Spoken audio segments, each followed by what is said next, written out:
Hello दोस्तों, good evening. आप सभी का एक बार फिर से बहुत बहुत स्वागत है आप सभी का अपने यूट्यूब चैनल परीक्षा की शिक्षा में। आशा करते हो कि आप सभी अच्छे होंगे, आपकी तैयारी भी एकदम अच्छे तरीके से चल रही होगी।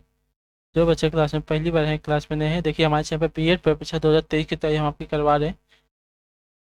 जो अपनी तैयारी कंप्लीट करना चाहते हैं, चैनल को सब्सक्राइब करके हमारे साथ जुड़ जाइए। देखिए आपकी जो क्लासेस हैं सुबह 11 से लेकर शाम को 7 बजे तक चलते रहती हैं। सुबह 11 बजे देखिए आपको जी के जी एस की क्लास, उसका दोपहर को 2 बजे आपको देखिए रीजनिंग की क्लास, उसका दोपहर को 3 बजे आपको कला वर्ग की क्लास, उसका शाम को 7 बजे आपको हिंदी की क्लास। ये वाली जो क्लास है आपको हिंदी की क्लास आपको 7 बजे मिलती है। ठीक है। इस जो क्लासेस, अगर इसका आपको पीडीएफ चाहिए तो नीचे डिस्क्रिप्शन में हमारा टेलीग्राम चैनल का लिंक दिया गया है। वो आप वहाँ पर जाकर ज्वाइन हो जाइए। वहाँ पर देखिए आपको उसका पीडीएफ मिल जाएगा साथियों। उसी के नीचे देखिए हमारा इंस्टाग्राम का भी लिंक दिया गया होगा, तो आप वहाँ पर जाकर हमें फॉलो कर लीजिए। साथियों चलेंगे, क्लास स्टार्ट करेंगे, देखेंगे पहला क्वेश्चन आपका क्या पूछा गया ध्यान से और आंसर देते हुए चलेंगे। साथियों 51 नंबर है, साये में धूप निम्न में से किसका गजल है। साथियों साये में धूप निम्न में से किसका गजल गजल है ये। साये में धूप देखिए दुष्यंत कुमार का है। जो ऑप्शन पे ए दे दोस्तों, आपसे का राइट आंसर साये में धूप किसका गजल है, तो दुष्यंत कुमार का जो ऑप्शन ए दे दोस्तों, आपसे का राइट आंसर हो जाएगा। क्लियर। अगला क्वेश्चन है साथियों 52 नंबर, क्या पूछा गया ध्यान से देखेंगे, बताएंगे सही उत्तर का हो जाएगा। उपयुक्त का विलोम शब्द क्या है। उपयुक्त का विलोम शब्द क्या हो जाएगा। उपयुक्त मतलब जो ऊपर अंकित किया गया हो। उपयुक्त का विलोम आपका देखिए निम्नांकित हो जाएगा। जो ऑप्शन यहाँ पे डी दिया दोस्तों, आप सही कह रहे हो। उपयुक्त मतलब जो ऊपर अंकित किया गया हो, निम्नांकित यानी कि जो नीचे अंकित किया गया हो साथियों। क्लियर। अगला क्वेश्चन देखें साथियों, क्या पूछा गया है 53 नंबर, ध्यान से बताएंगे सही उत्तर का होगा। 53 नंबर है, शिरोमणि का सही संधि विच्छेद क्या हो जाएगा। शिरोमणि का सही संधि विच्छेद क्या हो जाएगा साथियों। तो शिरोमणि का सही संधि विच्छेद शिरहधन मणि होता है। जो ऑप्शन यहाँ पे सी दिया दोस्तों, आपसे कौन सी संधि है, विसर्ग संधि है ये। ठीक, याद रखिएगा शिरोमणि का सही संधि शिरहधन मणि हो जाएगा। क्लियर। 53 तक सभी का क्लियर है। ठीक है साथियों 54 नंबर ध्यान से देखें क्या पूछा गया है। माणिक मुल्ला किस उपन्यास का पात्र है साथियों। माणिक मुल्ला किस उपन्यास का पात्र है साथियों। 54 पर से उत्तर क्या हो जाएगा। तो देखिए सूरज का सातवां घोड़ा, जो ऑप्शन पे बी है दोस्तों, आपसे राइट आंसर हो जाएगा। माणिक मुल्ला का उपन्यास है साथियों। ठीक। माणिक मुल्ला किस उपन्यास का पात्र है साथियों। पात्र पूछा था हमसे, तो सूरज का सातवां घोड़ा। ठीक है। माणिक मुल्ला का उपन्यास का पात्र हो जाएगा। तो जो ऑप्शन पे बी दे दोस्तों, आपसे राइट आंसर हो जाएगा। माणिक मुल्ला किस उपन्यास का पात्र है, तो सातवां घोड़ा। अगला क्वेश्चन देखेंगे साथियों, क्या पूछा गया है 55 नंबर, ध्यान से देखें, बताएंगे सही उत्तर क्या हो जाएगा। 55 पे दिए गए शब्द में एक पारितोषिक पारितोषिक का समानार्थी शब्द कौन सा हो जाएगा, बताइए। दिए गए शब्दों में से पारितोषिक पारितोषिक का समानार्थी शब्द कौन सा हो जाएगा साथियों। पारितोषिक का देखिए समानार्थी शब्द आपका हो जाएगा पुरस्कार। जो ऑप्शन यहाँ पे ए दे दोस्तों, आपसे का 55 पर सही उत्तर हो जाएगा। क्लियर। अगला क्वेश्चन देखिए साथियों 56 नंबर, ध्यान से देखें क्या पूछेगा, बताएंगे सही उत्तर क्या हो जाएगा साथियों। रानी केतकी की कहानी किस भाषा में कहा किस भाषा को कहा जाता है, बताइए। रानी केतकी की कहानी की भाषा को कहा जाता है क्या। रानी केतकी की कहानी की भाषा को कहा जाता है क्या, तो इसका सही उत्तर हो जाएगा देखिए खड़ी बोली। जो ऑप्शन यहाँ पे ए दे दोस्तों, आप सही गाइडेंस हो जाएगा। ठीक। रानी केतकी की कहानी की भाषा को आपका देखिए खड़ी बोली कहा जाता है। जो ऑप्शन पे ए दे दोस्तों 56 पे आप सही का गाइडेंस हो जाएगा। क्लियर। अगला क्वेश्चन देखिए 57 नंबर का, आप ध्यान से देखेंगे और आंसर देंगे साथियों, सही उत्तर हो जाएगा 57 पे। जिसका कोई शत्रु पैदा ही ना हुआ हो, इसके लिए इस वाक्य के लिए एक सही शब्द क्या हो जाएगा। जिसका कोई शत्रु पैदा ही ना हुआ हो, इस वाक्य के लिए सही शब्द क्या हो जाएगा साथियों। 57 पे बताएंगे सही उत्तर क्या हो जाएगा। तो देखिए अजात शत्रु। जो ऑप्शन यहाँ पे बी दे दोस्तों, आप सही राइट आंसर। और अजात शत्रु किसको कहा जाता है, हमें कमेंट करके बताएंगे। जिसका कोई शत्रु पैदा ही ना हुआ हो, इस वाक्य के लिए एक शब्द क्या क्या हो जाएगा। तो अजात शत्रु किसको कहा जाता है, बिंदुसार को, याद रखिएगा। अगला क्वेश्चन देखिए साथियों 58 नंबर क्या पूछेगा। कवि का स्त्रीलिंग क्या होगा, आपको कई बार आया है। कवि का स्त्रीलिंग देखिए आपका कवयित्री होता है। जो ऑप्शन पर सी दे दोस्तों, सही उत्तर हो जाएगा।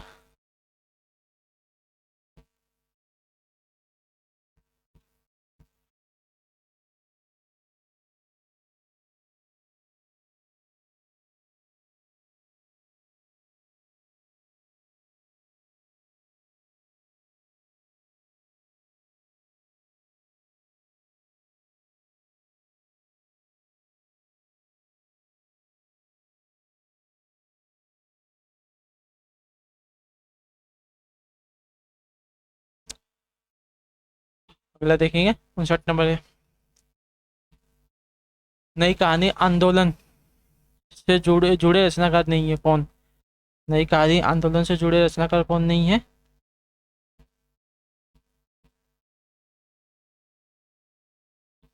तो केदारनाथ अग्रवाल, जो ऑप्शन यहाँ पे डी थे दोस्तों, ऑप्शन का राइट आंसर हो जाएगा। नई कहानी आंदोलन से जुड़े रचनाकार आपके केदारनाथ अग्रवाल नहीं है। मोहन, राकेश, राजेंद्र यादव और कमलेश्वर, ये तीनों जुड़े हुए हैं, लेकिन केदारनाथ अग्रवाल आपके नहीं जुड़े हैं नई कहानी आंदोलन से। अगला क्वेश्चन देखेंगे साथियों, 60 नंबर क्या पूछा गया, आंसर देखेंगे। संसद से सड़क तक नामक काव्य के रचनाकार कौन है? संसद से सड़क तक नामक काव्य के रचनाकार कौन है? 60 पे सही उत्तर क्या हो जाएगा? तो देखिए सुदामा पांडे, धूमिल, जो ऑप्शन यहाँ पे बी थे दोस्तों, आप सही कर लेते हैं। संसद से सड़क तक नामक काव्य के रचनाकार आपके हैं सुदामा पांडे। क्लियर है, ऑप्शन बी आपका राइट हो जाएगा। अगला क्वेश्चन देखेंगे साथियों, 61 नंबर क्या पूछा गया, ध्यान से देखेंगे। 61 है, निशा निमंत्रण के रचनाकार कौन है साथियों? निशा निमंत्रण के रचनाकार कौन है साथियों? 61 पे सही उत्तर हो जाएगा। देखिए श्याम नारायण पांडे, जो ऑप्शन यहाँ पे बी थे दोस्तों, आप सही कर लेते हैं। निशा निमंत्रण निमंत्रण के रचनाकार आपके हैं श्याम नारायण पांडे। ऑप्शन बी आपका राइट हो जाएगा साथियों। सॉरी, ऑप्शन बी नहीं, करेक्ट कर लीजिए, ऑप्शन डी है साथियों। निशा निमंत्रण की बात हो रही है, आपको कराया गया है कई बार हरिवंश राय बच्चन है, मेरा ध्यान कहीं और था, इसके वजह से आपको गलत हो गया। हरिवंश राय बच्चन है, ठीक है। निशा निमंत्रण की बात हो रही है, इसके रचनाकार आपके हरिवंश राय बच्चन है। क्लियर, ठीक है साथियों। अगला क्वेश्चन देखिए क्या पूछा गया है, 62 में, ध्यान से देखेंगे। बिहारी किस राजा के दरबारी कवि थे? बिहारी किस राजा के दरबारी कवि थे साथियों? 62 पे सही उत्तर क्या हो जाएगा? बिहारी की बात करें, देखिए जयपुर नरेश जय सिंह के, ठीक है, दरबारी कवि थे, तो जो ऑप्शन यहाँ पे बी दे दोस्तों, ऑप्शन का बिहारी किस राजा के दरबारी कवि थे? जयपुर नरेश जय सिंह के दरबारी कवि थे आपके बिहारी, तो जो ऑप्शन यहाँ पे बी दे दोस्तों, ऑप्शन का राइट आंसर है। क्लियर, अगला क्वेश्चन है साथियों, 63 नंबर क्या पूछा है, ध्यान से देखेंगे। अतीत के चलचित्र के रचयिता कौन है? अतीत के चलचित्र, इसके रचयिता कौन है साथियों? अतीत के चलचित्र इसके रचयिता देखिए आपकी महादेवी वर्मा है, जो ऑप्शन यहाँ पे बी दे दोस्तों, ऑप्शन का सही उत्तर जगह 63 पे। क्लियर है, ठीक है साथियों। अगला क्वेश्चन देखिए साथियों, 64 नंबर क्या पूछा गया, ध्यान से देखेंगे, बताएंगे सही उत्तर क्या हो जाएगा। तुलसीदास का वह ग्रंथ कौन सा है जिसमें ज्योतिष का वर्णन किया गया है? बताएंगे सही उत्तर क्या हो जाएगा। तुलसीदास का वह ग्रंथ कौन सा है जिसमें ज्योतिष का वर्णन किया गया है साथियों? सही उत्तर क्या हो जाएगा? देखिए रामाज्ञ प्रश्नावली के में, जो ऑप्शन यहाँ पे सी दे दोस्तों, ऑप्शन का राइट आंसर 64 पे। ठीक, तुलसीदास का वह ग्रंथ कौन सा है जिसमें ज्योतिष का वर्णन किया गया है? तो रामाज्ञा प्रश्नावली में ज्योतिष का वर्णन किया गया है, तो जो ऑप्शन पे सी दे दोस्तों, ऑप्शन का राइट आंसर। क्लियर, अगला क्वेश्चन देखें साथियों, 65 नंबर, ध्यान से देखिए क्या पूछा गया, बताएंगे सही उत्तर क्या हो जाएगा। रामचरितमानस में प्रधान रस के रूप में किस रस को मान्यता मिली है साथियों? इसका सही उत्तर क्या हो जाएगा। रामचरितमानस में प्रधान रस के रूप में किस रस को मान्यता मिली है साथियों? 65 पे सही उत्तर हो जाएगा आपका भक्ति रस को, जो ऑप्शन यहाँ पे बी थे दोस्तों, आप सही का राइट आंसर। क्लियर, रामचरितमानस में प्रधान रस कौन सा है? तो भक्ति रस को देखिए प्रधान रस के रूप में मान्यता मिली है, जो ऑप्शन पे बी थे दोस्तों, आप सही का सही उत्तर हो जाएगा। क्लियर, अगला क्वेश्चन देखिए साथियों, 66 नंबर क्या पूछा है, ध्यान से देखेंगे। हिंदी साहित्य में इतिहास के सर्वप्रथम लेखक का नाम क्या है? बताएंगे। हिंदी साहित्य के इतिहास में सर्वप्रथम लेखक का नाम क्या है साथियों? इसका सही उत्तर क्या हो जाएगा? तो देखिए गर्सा सत्तासी, जो ऑप्शन यहाँ पे टी दे दोस्तों, आप सही कर रहे हैं। हिंदी साहित्य के इतिहास में सर्वप्रथम लेखक का नाम आपका देखिए गर्सा दत्तासी है, जो ऑप्शन पे डी दे दोस्तों, आप सही का राइट आंसर। ध्यान से देखिए बहुत ही इंपॉर्टेंट क्वेश्चन है आपके लिए और नया है, पहली बार आया है। हिंदी साहित्य के इतिहास में सर्वप्रथम लेखक का क्या नाम है साथियों? तो गर्सा दत्तासी। अगला क्वेश्चन देखिए साथियों, 67 नंबर क्या पूछा गया है, ध्यान से देखें और बताएंगे सही उत्तर क्या हो जाएगा। 67, प्रेम सागर के लेखक कौन है साथियों? 67 पे सही उत्तर क्या हो जाएगा साथियों? बताएंगे सही उत्तर इस पे।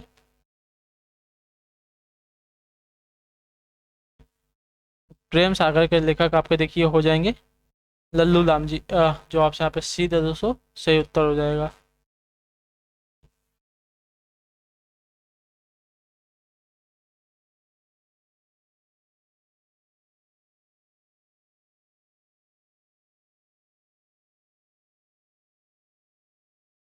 प्रेम सागर के लेखक कौन है? लल्लू लाल जी, जो ऑप्शन यहाँ पे सी दे दोस्तों, आपसे क्या राइट आंसर होगा 67 पर। अगला क्वेश्चन देखें साथियों, 68 नंबर, ध्यान से देखें क्या पूछा गया है। चढ़र कमल बंदो हरिराई में कौन सा अलंकार है साथियों? चढ़र कमल बंदो हरिराई, इसमें जो कौन सा अलंकार लगेगा हमको बताना है साथियों। इस पर सही उत्तर क्या हो जाएगा? तो इसमें देखिए आपका रूपक अलंकार है, जो ऑप्शन यहाँ पे सी है दोस्तों, आपसे गाइड है चढ़र कमल बंदो हरिराई, इसमें आपका रूपक अलंकार है, तो जो ऑप्शन यहाँ पे सी है दोस्तों 68 पे आपसे राइट आंसर होगा। क्लियर है यहाँ तक? ठीक है साथियों, अगला क्वेश्चन देखेंगे 69 नंबर, ध्यान से देखेंगे क्या पूछेगा, बताएंगे सही उत्तर क्या होगा साथियों। जिन शब्दों के अंत में अ आता है उन्हें क्या कहा जाता है? जिन शब्दों के अंत में आपका अ आता है उन्हें क्या कहा जाता है साथियों?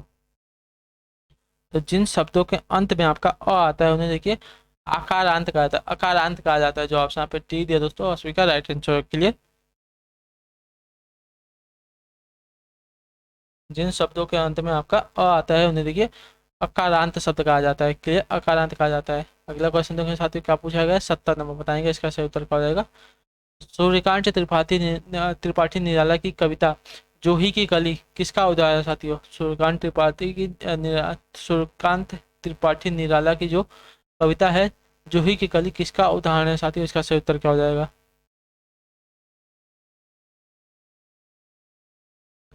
सूर्यकांत त्रिपाठी निराला की जो कविता है जूही की कली किसका उदाहरण है साथियों? इसका सही उत्तर है देखिए मुक्त छंद का उदाहरण है, जो ऑप्शन यहाँ पे सी दिया दोस्तों, 70 पे आपसे का राइट आंसर। क्लियर है? ठीक है साथियों, अगला क्वेश्चन देखेंगे 71 नंबर, ध्यान से देखेंगे, बताएंगे सही उत्तर क्या होगा साथियों। निम्न शब्दों में से सही वर्तनी वाला शब्द कौन सा है? निम्न शब्दों में से सही वर्तनी वाला शब्द आपका कौन सा हो जाएगा 71 पे? तो देखिए अनुच्छेद, जो ऑप्शन यहाँ पे सी वाला देखते हो, इसकी वर्तनी शुद्ध है अनुच्छेद की। ठीक है, ऑप्शन से देख लीजिए, आपका सही वर्तनी वाला शब्द हो जाएगा। क्लियर? अगला क्वेश्चन देखिए साथियों 72 नंबर का पूछा गया, ध्यान से देखेंगे। 72 है, इत्यादि शब्द में प्रयुक्त संधि के प्रकार को बताइए। प्रयुक्त संधि के प्रकार को बताना है इत्यादि के, तो इत्यादि में कौन सा संधि लगा है साथियों?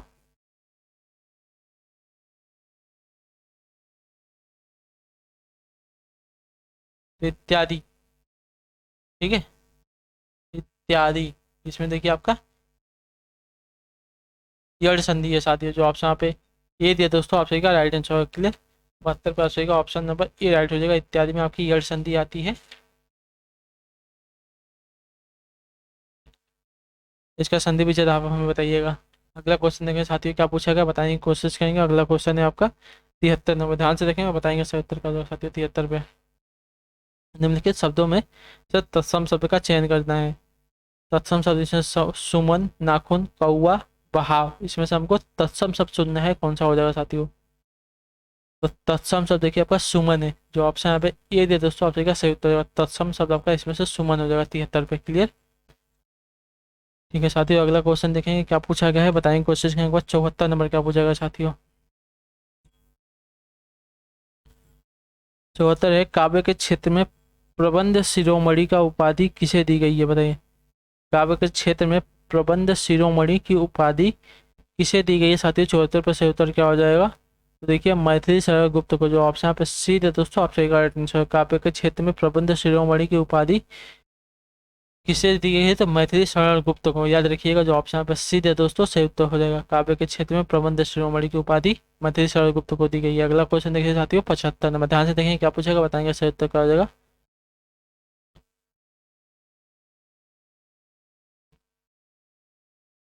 अरे यायावर रहेगा याद किसके द्वारा रचित यात्रा वृत्तांत है साथियों, बताएंगे। अरे यायावर रहेगा याद, अरे यायावर रहेगा याद किसके द्वारा रचित यात्रा या वृत्तांत है साथियों? इसका सही उत्तर क्या होगा 75 पे? तो इसका हो जाएगा देखिए अयज्ञ सच्चिदानंद हीरानंद पच्छायन का। ठीक है, बहुत बड़ा नाम है, याद रखिएगा। अरे यायावर रहेगा याद ये किसके द्वारा रचित यात्रा वृत्तांत है, मतलब ट्रेवल ब्लॉगिंग होती है आजकल ना, वही है। तो इन्होंने लिखा है इसको, ब्लॉग नहीं किया है, ब्लॉग को लिखा है इन्होंने। अज्ञेय सच्चिदानंद हीरानंद पच्छायन का है, तो जो ऑप्शन यहाँ पे बी दे दोस्तों, ऑप्शन का राइट आंसर होगा 75 पे। क्लियर? अगला क्वेश्चन है साथियों 76 नंबर, बताएंगे सही उत्तर का होगा 76 पे। निम्न में से कौन सी रचना केशव दास की नहीं है? केशव दास की रचना इसमें से कौन सी नहीं हो जाएगी साथियों? तो देखिए रामचंद्रिका, कवि प्रिया, रसिका, रसिक प्रिया, ये सभी देखिए कवि प्रिया, रसिक प्रिया, अ, रामचंद्रिका, ये सभी देखिए केशवदास की रचना है। ललित ललाम को छोड़कर, ठीक है, ललित ललाम को छोड़कर बाकी सभी इनकी देखिए रचनाएं हो जाएंगी केशवदास की। क्लियर है। अगला क्वेश्चन देखें साथियों, क्या पूछा गया, ध्यान से देखेंगे, बताएंगे सही उत्तर क्या होगा। 77 नंबर 77 है। भरत मुनि के रस सूत्र में निम्नलिखित में से किसका उल्लेख नहीं है। भरत मुनि के रस सूत्र में निम्नलिखित में से किसका उद्देश्य नहीं है साथियों, उल्लेख नहीं है। भरत मुनि के रस सूत्र में निम्नलिखित में से किसका उल्लेख नहीं है, इसका सही उत्तर क्या हो जाएगा। तो देखिए अस्थाई भाव का उसमें उल्लेख नहीं है, तो जो ऑप्शन यहाँ पे ए थे दोस्तों, आप सही कह रहे हैं। भरत मुनि के रस सूत्र में जो अस्थाई भाव है इसका उल्लेख नहीं किया गया है। अगला क्वेश्चन देखें साथियों 78 नंबर, ध्यान से देखेंगे, बताएंगे सही उत्तर क्या हो जाएगा। 78 पे पशु पक्षियों पर लिखित महादेवी वर्मा का रेखा चित्र संकलन है कौन सा। तो पशु पक्षियों पर लिखित महादेवी वर्मा का रेखा चित्र संकलन आपका हो जाएगा मेरा परिवार है, जो ऑप्शन यहाँ पे बी दे दोस्तों, आपका राइट आंसर होगा 78 पे। क्लियर। अगला क्वेश्चन है कि साथी 79 नंबर, ध्यान से देखें, बताएंगे सही उत्तर क्या हो जाएगा। अवधि शिला का उर पर था गुरु भार, तिल तिल काट रही थी दीर्घ जल धार, उपयुक्त पंक्तियों में कौन सा छंद है साथियों। अवधि शिला पर उर पर था गुरु भार, तिल तिल काट रही थी दीर्घ जल धार, यह उपयुक्त पंक्तियां हैं किस कौन से छंद है साथियों। इसमें इसका देखिए उपयुक्त पंक्ति में कौन सा छंद लगा है ना, इसमें देखिएगा परव्य छंद है, जो ऑप्शन यहाँ पे डी दे दोस्तों, ऑप्शन का राइट आंसर। अवधि शिला का उर पर था गुरु भार, तिल तिल काट रही थी दीर्घ जलधार, तो इसमें देखिए आपका कौन सा छंद है, तो भैरवे छंद है, जो ऑप्शन यहाँ पर भैरवे छंद है, जो ऑप्शन डी दे दोस्तों, 79 पे आपसे का राइट आंसर होगा। अगला क्वेश्चन देखें साथियों, क्या पूछा गया है। 80 नंबर है। ताजमहल रिक्त स्थान का अद्भुत नमूना है, इस प्रश्न में रिक्त स्थान के लिए उचित विकल्प का चयन करना है हमको। तो ताजमहल शिल्पकला का, मूर्तिकला का, चित्रकला का, स्थापत्य कला का, ठीक है। ताजमहल स्थापत्य कला का एक अद्भुत नमूना है, तो जो ऑप्शन पर डी है दोस्तों, आपका सही शब्द हो जाएगा रिक्त स्थान की पूर्ति के लिए, वाक्य की पूर्ति के लिए, तो जो ऑप्शन पर डी है दोस्तों, आपका 80 पर सही उत्तर हो जाएगा। ठीक है, ताजमहल स्थापत्य कला का एक अद्भुत नमूना है साथियों। अगला क्वेश्चन देखेंगे साथियों 81 नंबर क्या पूछा गया, ध्यान से देखेंगे, बताएंगे सही उत्तर क्या हो जाएगा साथियों 81 पे।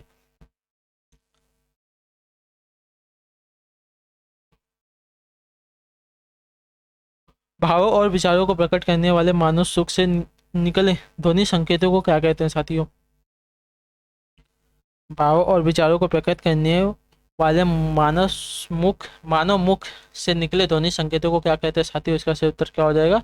उन्हें देखिए भाषा कहते हैं। ठीक है, जो ऑप्शन पर सी है दोस्तों, आपसे का आंसर हो जाएगा। भाव और विचारों को प्रकट करने वाले मानव मुख से निकले ध्वनि संकेतों को आपको भाषा कहा जाता है। अगला क्वेश्चन देखें साथियों 82 नंबर, ध्यान से देखें, क्या पूछाएगा, बताएंगे सर का। एक भाषा दूसरी भाषा से क्या लेती है। एक भाषा दूसरी भाषा से क्या लेती है साथियों, इसका सही उत्तर क्या हो जाएगा। तो एक भाषा दूसरी भाषा से देखिए आपकी शब्दावली लेती है, जो ऑप्शन पर सी है दोस्तों, आपसे का 82 पर सही उत्तर हो जाएगा। क्लियर। अगला क्वेश्चन देखें साथियों 83 नंबर, क्या पूछा गया, बताएंगे सही उत्तर क्या हो जाएगा। सर्वप्रथम भाषा का प्रयोग किस रूप में हुआ है। सर्वप्रथम भाषा का प्रयोग किस रूप में हुआ है साथियों, इसका सही उत्तर हो जाएगा सांकेतिक में। ओके, सर्वप्रथम भाषा का प्रयोग है सांकेतिक रूप में हुआ, मतलब संकेत कर भाषा का उपयोग किया जाता था, तो जो ऑप्शन यहाँ पे ए दे दोस्तों, आपसे का राइट आंसर हो जाए। ठीक, सर्वप्रथम भाषा का प्रयोग सांकेतिक रूप में हुआ है। अगला क्वेश्चन देखें साथियों 84 नंबर, देखेंगे क्या पूछा गया, बताएंगे सही उत्तर क्या होगा साथियों। 84 है, किस रस को राज कहा जाता है। रस राज किस रस को कहा जाता है साथियों, इसका सही उत्तर क्या जाएगा। तो रस राज की संज्ञा देखिए आपको रस श्रृंगार रस को दिया गया है, तो जो ऑप्शन यहाँ पे ए दे दोस्तों, आपसे का राइट आंसर। किस रस को रस राज कहा जाता है, तो श्रृंगार रस को। क्लियर है। अगला क्वेश्चन देखेंगे साथियों 85 नंबर, ध्यान से देखेंगे, बताएंगे सही उत्तर क्या हो जाएगा। 85 में संस्कृत भाषा का प्राचीनतम रूप कहाँ दिखाई पड़ता है, बताएंगे। संस्कृत भाषा का जो प्राचीनतम रूप है कहाँ दिखाई देता है साथियों, इसका सही उत्तर क्या हो जाएगा। तो देखिए ऋग्वेद में। ठीक है, जो ऑप्शन यहाँ पे ये दिए दोस्तों, आपसे क्या राइट। संस्कृत भाषा का प्राचीनतम रूप आपका ऋग्वेद में दिखाई देता है, तो जो ऑप्शन यहाँ पे ये दिए दोस्तों 85 पे आपसे क्या राइट आंसर। क्लियर है।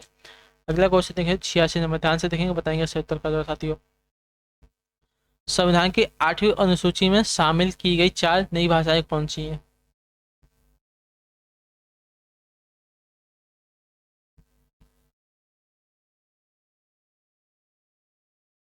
संविधान की 8वीं सूची में शामिल की गई नई 4 भाषाएं कौन सी है साथियों, इसका सही उत्तर क्या हो जाएगा, बताने की कोशिश करेंगे।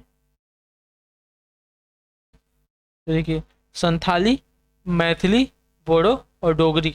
ये आपकी 4 भाषाएं हैं जो संविधान की 8वीं अनुसूची में शामिल की गई थी। तो जो ऑप्शन पे डी दे दोस्तों, ऑप्शन का right answer clear, Santhali, Maithili, Bodo और डोगरी। अगला क्वेश्चन देखेंगे साथियों, क्या पूछा गया, ध्यान से बताएंगे, सही उत्तर का हो जाएगा। 87 नंबर है।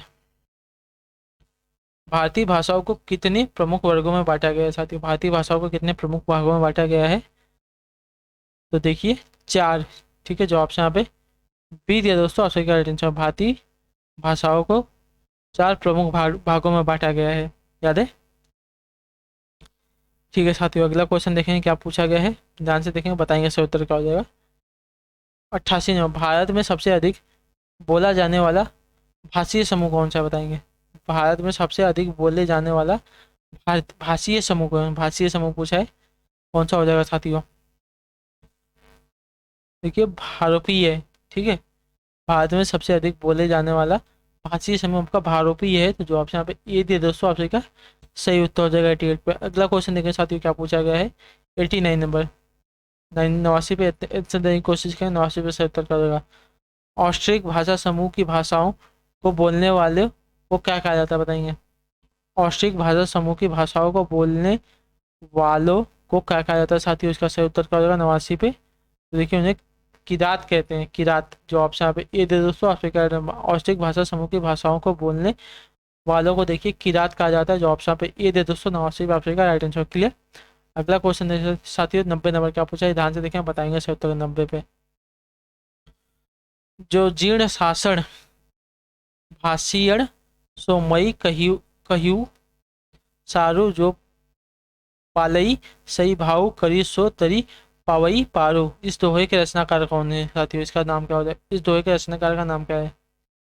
तो इस दोहे के रचनाकार आपके देखिए देवसेन है। जो ऑप्शन यहाँ पे बी दे दोस्तों, आपसे क्या अच्छा, जो जीर्ण शासन भाषीण सो मई कही सारू जो पालई सही भाव करी सो तरी पावई पारू, इस दोहे का रचनाकार आपके देवसेन है। तो जो ऑप्शन पे बी दे दोस्तों, आपसे 90 पे सही उत्तर है क्लियर।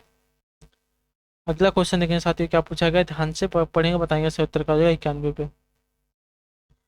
निम्नलिखित में से कौन सी भाषा संस्कृत भाषा का अपभ्रंश है?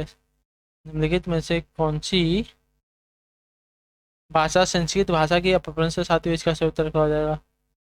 तो संस्कृत भाषा की अपभ्रंश देखिए आपकी पाली है। जो ऑप्शन यहाँ पे डी दिया दोस्तों, ऑप्शन का राइट आंसर है, ठीक। संस्कृत भाषा की अपभ्रंश भाषा आपकी पाली है। अगला क्वेश्चन देखिए साथियों, क्या पूछा गया है। 92 नंबर, ध्यान से देखेंगे, बताएंगे सही उत्तर क्या हो जाएगा 92 पे। निम्न शब्दों में से सही वर्तमान वाले शब्द का चयन कीजिए। निम्न शब्दों में से सही वर्तमान वाले शब्द का चयन करते हैं 92 पे। तो देखिए परीक्षा, परीक्षा जो ऑप्शन पे बी वाला दिया गया, इससे देखिए सही वर्तमान वाला शब्द हो जाएगा ऑप्शन नंबर बी वाला। ठीक साथियों 92 पे। अगला क्वेश्चन देखेंगे साथियों, क्या पूछा गया है, ध्यान से देखेंगे, बताएंगे। 1 मिनट रुक जाइए, नहीं, निम्न शब्दों से सही वर्तमान परीक्षा, मेरा ध्यान कहीं और है। ठीक है, ऑप्शन जो आपका डी दिया है, देखो परीक्षा को जो आपका डी वाला दिया गया आपका शुद्ध वर्तमान वाला शब्द हो जाएगा क्लियर है, सही कर लीजिए आप लोग। ऑप्शन डी आपका सही हो जाएगा, सही वर्तमान वाला शब्द है परीक्षा। अगला क्वेश्चन देखेंगे साथियों 93 में, क्या पूछा गया, ध्यान से देखेंगे, बताएंगे। वीर पुरुष में प्रयुक्त हुए समास को बताइए। वीर पुरुष में प्रयुक्त हुए समास को बताना है। वीर पुरुष कैसा समास है इसमें? वीर पुरुष देखिए आपका तत्पुरुष समास है। ठीक है, जो ऑप्शन यहाँ पे बी दे दोस्तों, आपका 93 में सही उत्तर है क्लियर है। अगला क्वेश्चन देख सकते 94 में क्या पूछा गया है। सिर कुरु चरण सरोज रज निजमन मुकुर सुधार वर्णव रघुवर विमल जस जो दायक फल 4, उपयुक्त पद्यांश को समझकर सही छंद का चयन कीजिए। क्या है ये? हनुमान चालीसा कभी आपने पढ़ा होगा तो आपने सुना होगा। तो देखिए आपका दोहा है। ठीक है, जो ऑप्शन यहाँ पे ए दे दोस्तों, आपसे कह रहे हैं श्री गुरु चरण सरोज रज निजमन मुकुर सुधार वर्णव रघुवर विमल जस जो दायक फल 4, ये आपका दोहा है। तो जो ऑप्शन यहाँ पे ए दे दोस्तों 94 पे आपसे का राइट आंसर क्लियर है। अगला क्वेश्चन देखें साथियों, 95 नंबर क्या पूछा है, बताने की कोशिश करेंगे। 95 सही तो निम्न रचनाओं में से कौन सी आत्मकथा नहीं है? निम्न रचनाओं में से कौन सी आपकी एक आत्मकथा नहीं है साथियों? 95 पे सही उत्तर क्या हो जाएगा? देखिए माटी के मूर्ते, माटी की मूर्ते देखिए आपकी आत्मकथा नहीं है। मेरी आत्मा कहानी, मेरी असफलताएं मेरी जीवनी, ये सभी देखिए आपकी आत्मकथाएं हैं।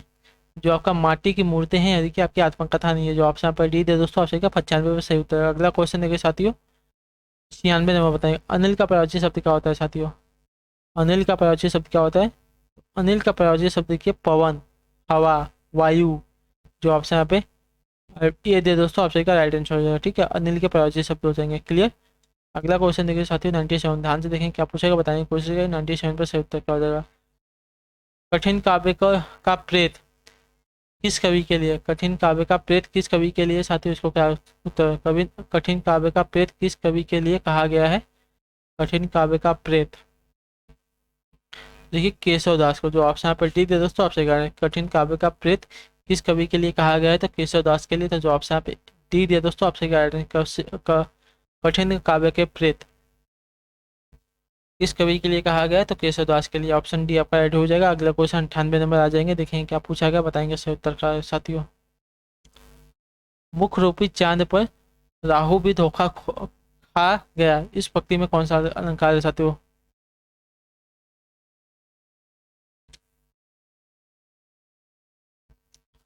मुख रूपी चांद पर राहु भी धोखा खा गया, इस पंक्तियों में कौन सा अलंकार है साथियों? 98 पे सही उत्तर हो जाएगा। देखिए रूपक अलंकार है इसमें। जो ऑप्शन पर सी है दोस्तों, आपसे का राइट आंसर होगा।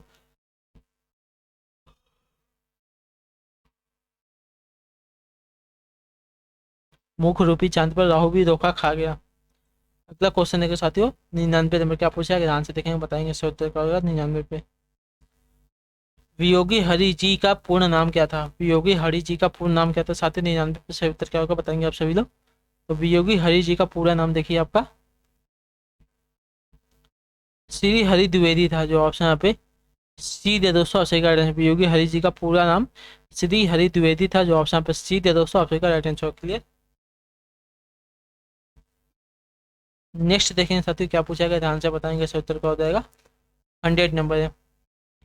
कौन सी बोली पश्चिमी हिंदी की नहीं है साथियों? कौन सी बोली है पश्चिमी हिंदी की नहीं है? तो देखिए बघेली।